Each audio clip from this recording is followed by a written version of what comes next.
Bom, quando a gente trata a respeito do aspecto espacial do fato gerador do ISS, é muito interessante você ver logo, né, o caput do artigo 204 do CTM, porque ele vai dar para nós a regra geral do bolo, né? Então nós temos uma regra, a regra é justamente o que a gente vai ler agora, e aí você vai começar a ver as inúmeras exceções. Mas como nós temos mais de 400 serviços na lista de serviços, então as 20 e poucas exceções que a gente vai ver não se comparam às regras, né, determinadas a respeito desse assunto. Quer dizer, então, na regra, você vai ter 400 menos 20. Tá certo? Então, 380 serviços vão estar na regra. E os outros 20 que a gente também tem que estudar. E aqui vem um parêntese. Aqui que a gente vai estudar vai muitas vezes cair na prova tanto para o aspecto espacial quanto para o aspecto subjetivo. Ou seja, você vai saber que em algumas situações, justamente das exceções, o tributo é devido para o município onde o serviço é prestado ou para o... Então, aí você vai saber quem é que vai pagar o tributo, se é o contribuinte, se é o responsável tributário e assim por diante. Então, guarda bem esse assunto, porque esse assunto cai em duas situações importantes para a prova. Aspecto espacial, aspecto subjetivo. O aspecto espacial vai dizer qual que é o local onde se dá a tributação do ISS. E o aspecto subjetivo vai dizer quem deve pagar o tributo. Tudo bem? Vamos lá? Então, vamos lá agora estudar aqui o artigo 204 com a regra. Ó, existe uma presunção. O serviço considera-se prestado. O ISS considera-se devido no local do estabelecimento do prestador. Local do estabelecimento do prestador. Isto é uma regra, por isso que eu botei ali do lado, regra. Então, na verdade, regra geral, né? Regra geral, serviço de advocacia. Então, eu sou um advogado e eu, por exemplo, tenho uma inscrição aqui no município de São Paulo e eu tenho aqui minha sede ali do meu escritório de advocacia em São Paulo. Mas fui chamado para poder prestar serviço para um cliente lá no Rio de Janeiro. Então, eu fui lá para o município do Rio de Janeiro. Então, o tributo é devido para que município? Então, regra geral, se não for uma das exceções, para o município onde está o seu escritório, advogado. Então, é para o município de São Paulo. Mesmo eu prestando serviço lá para o Rio de Janeiro, sim, você emite nota fiscal e o ISS a ser pago vai ser... Veja como é importante essa disciplina, importante essa regra justamente para os conflitos de competência que possam existir. Vários conflitos de competência podem existir a respeito dessa situação. Por quê, professor? Como eu falei, o advogado está trabalhando em São Paulo, presta serviço para o município do Rio de Janeiro, para um cliente do Rio de Janeiro. Então, o Rio de Janeiro poderia falar, não, não é para mim o serviço que você prestou aqui nas minhas terras, né? Nas terras cariocas. Não, não, não, é aqui, ó, o serviço aqui para São Paulo, porque você tem um escritório aqui. Então, para resolver a celeuma, a Lei Complementar 116, no seu artigo 3º, né, já fala a respeito disso. Agora, professor, e se eu não tenho, eu sou um advogado, mas eu não tenho estabelecimento de trabalho em casa? Então, na falta de estabelecimento, já tem resposta aqui, ó. O local do seu domicílio. Então, se a sua casa é no município de São Paulo, tributo ainda para o município de São Paulo. Exceto, então temos exceções, né, professor? Exatamente, eu falei para vocês desde o começo que nós temos várias exceções. As exceções são lembradas pelos avaliadores.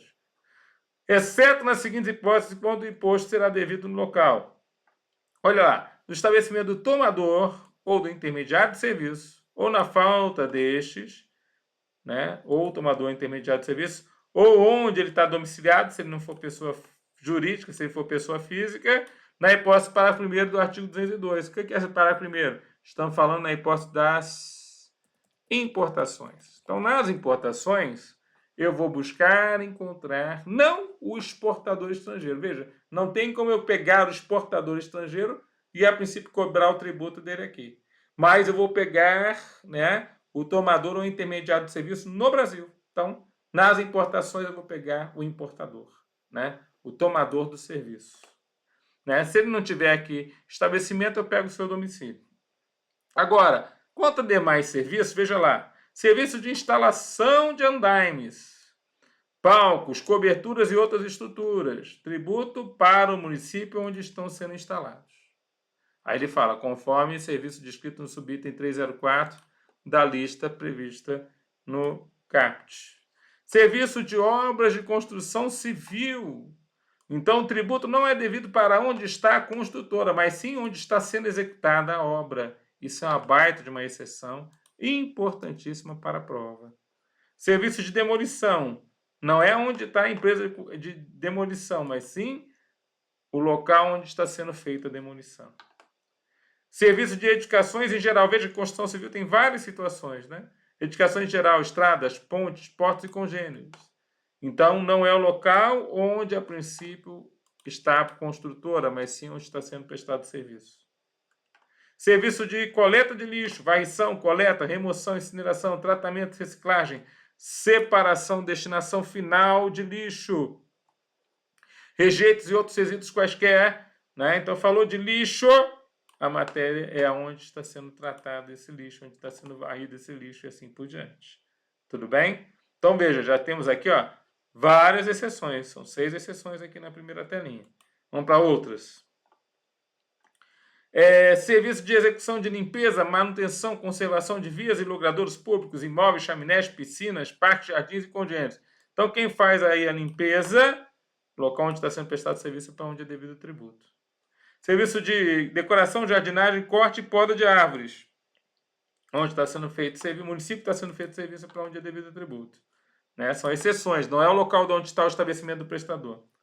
Controle e tratamento do efluente de qualquer natureza, agentes físicos, químicos e biológicos. Então, quem faz esse tipo de controle, local onde o serviço é prestado é para onde é devido o tributo. Florestamento, reflorestamento, semeadura, adubação, reparação de solo, plantio, silagem, colheita, corte, descascamento de árvores, silvicultura, exploração florestal e serviços congêneres, indissociáveis da formação, manutenção e colheita de floresta para quaisquer fins e por quaisquer meios. Veja que esse tipo de serviço, o local onde o serviço é prestado é para onde é devido o tributo. Serviço de escoramento, contenção de encostas e congêneres, também para onde o serviço é prestado é devido ao tributo. Serviço de limpeza e dragagem, dragagem de rios, de lagos, onde o serviço é prestado é para onde é pago o tributo. Local onde o bem está sendo guardado ou estacionado. Nós temos um serviço lá no subitem 11.01 que é a guarda de bens de terceiros, ou até veículos automotores. Então, o local onde está sendo estacionado o veículo, né, pode não ser o mesmo local onde está a sede da empresa que, a princípio, presta aquele serviço. Então, podem ser locais distintos. Mas onde está sendo estacionado ou onde está sendo guardado o veículo é para onde é devido o tributo, é para esse município. Tudo bem? Então, chegamos agora a 13 exceções. Tá vendo? Outros. Local onde está o bem pode ser semovente ou bem móvel. Semovente é aquele que tem movimento próprio. Ou o domicílio da pessoa que está sendo vigiada, segurada ou monitorada. Então, o pessoal lá que, a princípio, né, faz a segurança. Lembra daquela confusão que teve lá quando, a princípio, tentaram sequestrar lá acho que era o Silvio Santos, né?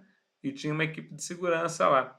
Então, a prestação de serviço de segurança não é o ISS não é devido para o local onde, a princípio, está a sede da empresa de segurança, mas sim para onde está a pessoa sendo vigiada, quer dizer, a pessoa que é segurada, onde o Silvio Santos mora. Coloca o exemplo dele assim, só para a gente poder lembrar para a prova, que aquelas coisas meio absurdas é aquilo que a gente tem mais chance de lembrar. Do armazenamento, depósito, carga, descarga, arrumação e guarda do bem. O local, então, onde está sendo feito esse armazenamento é para onde é devido o tributo.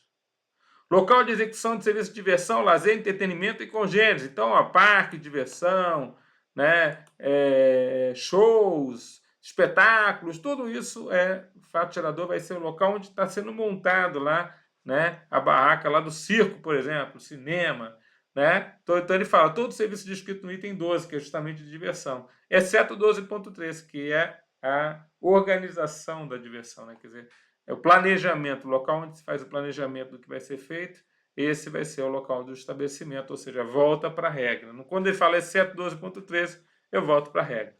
Município onde está sendo executado transporte. Então, o transporte intramunicipal, ele é muito lembrado em provas de concurso, porque o transporte é interessante, né? Porque ele tem justamente aquela zona cinzenta. Se o transporte começar no município de São Paulo e acabar no município de São Paulo, é só ISS. Agora, se ele começar no município de São Paulo e acabar Franco da Rocha, já no município vizinho ali, já é intermunicipal, entre dois municípios. Para não haver briga entre os dois, cobra-se o ICMS para o Estado.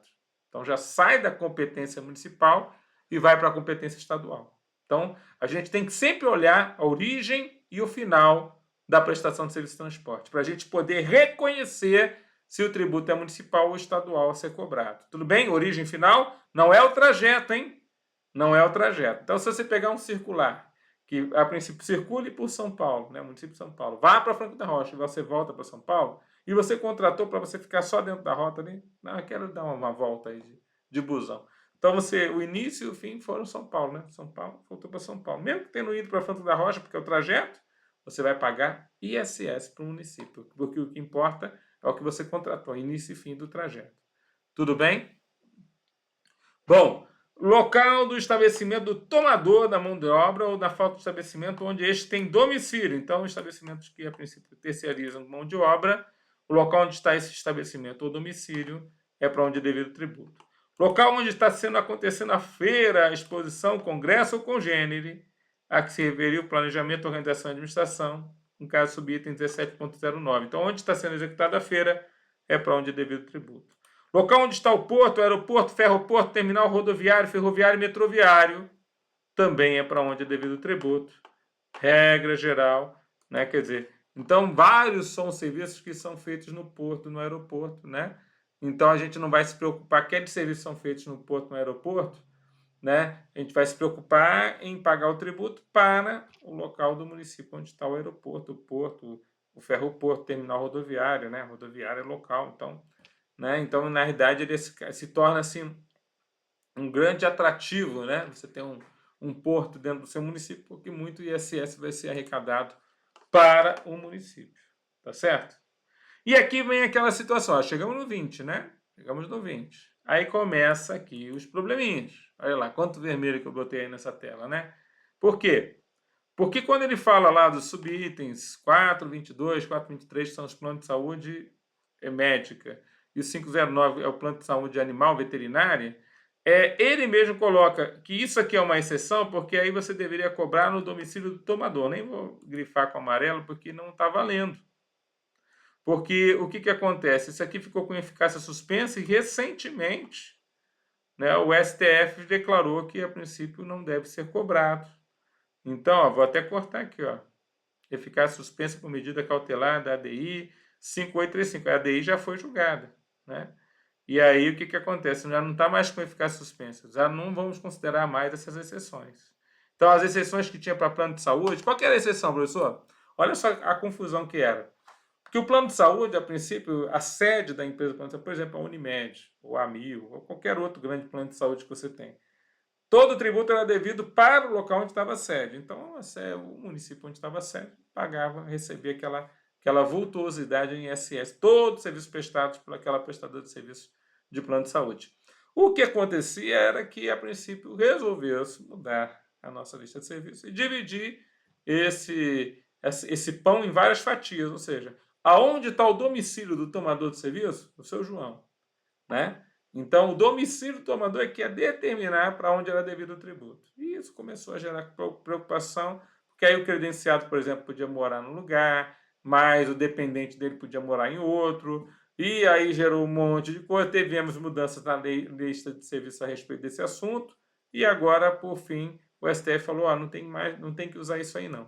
Então, acabou essa história. A mesma coisa no item 22 aqui, ó. Domicílio do tomador do serviço prestado pela administradora de cartão de crédito e débito. Essas administradoras de cartão de crédito e débito também foram alcançadas aí pela ADI 5835, né?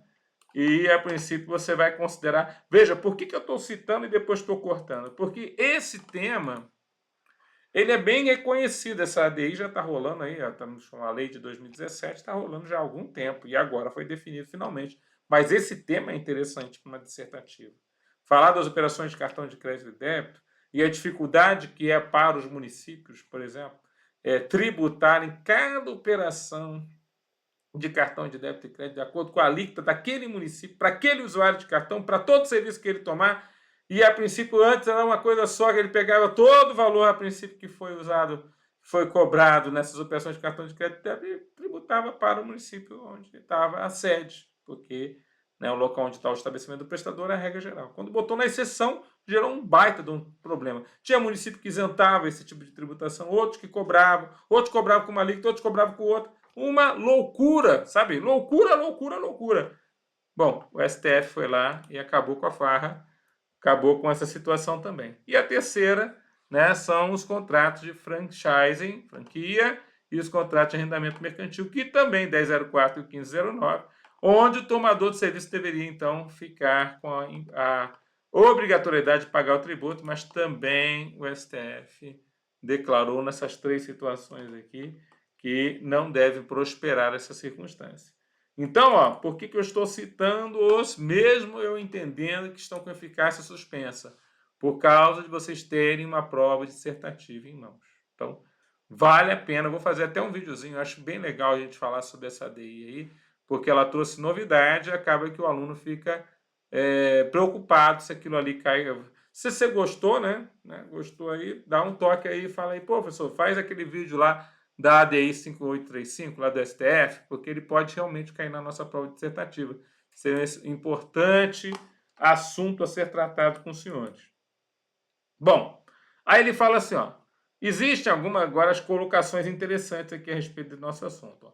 No caso do serviço a que se refere o subitem 303, do caput do artigo 202, considera-se ocorrido o faturador, está falando agora do aspecto temporal do faturador, e considera-se, inclusive, devido ISS em cada município em cujo território haja extensão de ferrovia, rodovia, postes, cabos, dutos e condutos de qualquer natureza, objetos de locação, sublocação, arrendamento, direito de passagem ou permissão de uso, compartilhados ou não. Ou seja, existe uma proporcionalidade nesse faturador pela extensão que aquela rodovia ou pela quantidade de postes que, a princípio, são utilizados pelos munícipes. Né? Então, a extensão da rodovia que passa no município de São Paulo gera uma tributação, inclusive quando for pago lá o pedágio, por exemplo, para andar em São Paulo, né? Você vai ver que uma porcentagem daquele pedágio é justamente o ISS. Né? O pedágio não é tributo, mas o ISS é cobrado como uma parte daquele... vai estar dentro daquele valor do pedágio. No caso dos serviços do subitem 22.01, que é justamente a respeito da rodovia explorada por pedágio, considera-se ocorrido o faturador devido imposto para o município de São Paulo se houver aqui no município uma extensão de rodovia sendo explorada. Então, como eu falei agora, o pedágio vai ser cobrado naquela determinada extensão. Também o outro faturador considera-se ocorrido o faturador do imposto no local do estabelecimento prestador. O que é isso? Voltei para a regra, local de estabelecimento prestador. Se o serviço for executado em águas marítimas.